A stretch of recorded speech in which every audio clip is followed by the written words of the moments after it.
Bismillahirrahmanirrahim. Assalamualaikum warahmatullahi wabarakatuh. Sebagaimana telah tertulis di dalam Al-Quran dan Sunnah Rasulullah, berkenan dengan sebuah perintah yang tidak ada satupun bisa menggantikannya. Selagi jantung masih berdetuk, napas masih memenuhi rongga dada, setiap manusia wajib mengerjakannya. Ialah solat, rukun kedua dalam Islam yang dengannya tiang agama didirikan. Bila baik solatnya, maka insya Allah akan baik pula perkara-perkara yang lainnya. Tetapi bila buruk solatnya, sangat berkemungkinan keburukan itu menular pada aspek yang lainnya. Maka betapa bagus solatnya Rasulullah, para sahabat, tabi'iyah, dan ulama. Sungguh sangat jauh bila dibandingkan dengan kita yang baru sebatas bergerak, berdiri, tunduk, dan bersujud. Betapa orang-orang alim seperti benar bertemu dengan Rabb-nya di setiap solatnya. Betapa pemaknaan solat sungguh merasuk ke jiwanya. Tersebab ketika diangkatnya tangan pada takbiratul ihram, saat itu pula dimulainya pertemuan dengan Sang Maha Mulia. Maka sungguh merugilah orang-orang yang tidak mendapatkan apa-apa dari solat yang dikerjakannya. Termasuk ganjaran pahala yang sejatinya melekat pada setiap pengerjaannya. Penting untuk diketahui oleh kita semua, bahwa ada segolongan manusia yang menjadi sia-sia solatnya, tetapi sama sekali tidak mendapat nilai dari sisi Allah Subhanahu wa Ta'ala. Di antara orang-orang yang sia-sia solatnya itu ialah para peminum kamar. Sebagaimana sebuah hadis yang disampaikan oleh Ibnu Umar dan diriwayatkan oleh Imam Ahmad, orang yang meminum kamar tidak diterima solatnya selama 40 hari. Siapa yang bertobat, maka Allah memberi tobat untuknya. Namun bila kembali, hak Allah untuk memberinya minum dari sungai Kabal.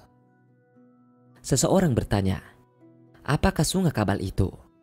Beliau menjawab, nanahnya penduduk neraka. Kamar ialah minuman beralkohol.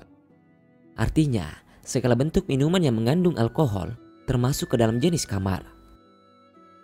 Meski kadarnya tidak sampai memabukkan, ianya tetap diharamkan menurut syariat agama Islam.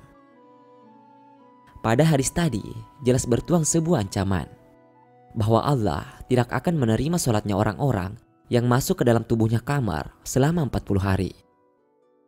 Maka jika bertobat ia dengan kemaha pengasih dan penyayangnya, Allah akan menerima permohonannya. Tetapi bila ia kembali untuk mengerjakannya lagi, betapa siksa sebentuk kabal siap menantinya. Sebagian besar ulama berpendapat, kalimat tidak diterimanya solat mengandung makna yang jauh lebih luas dari itu.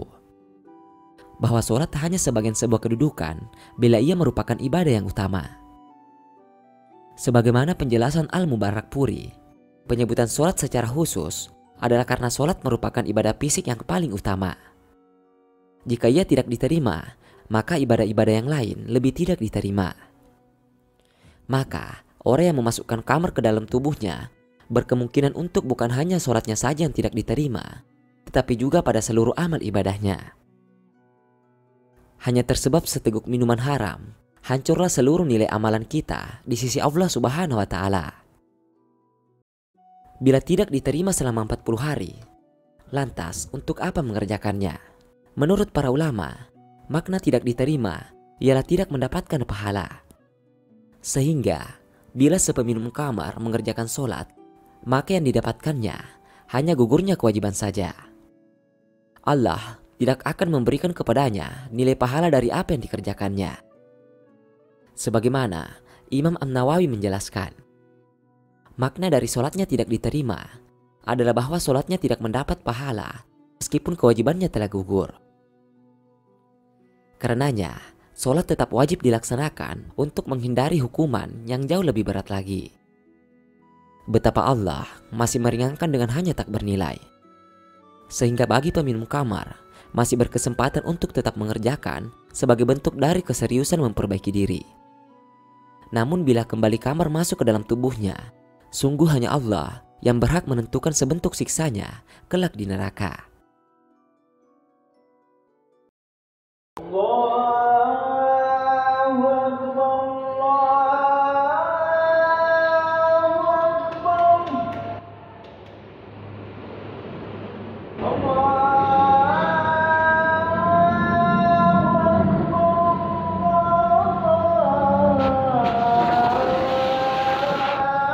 Allahu Akbar. أشهد أن لا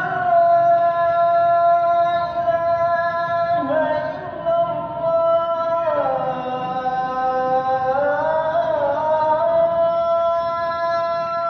الله. أشهد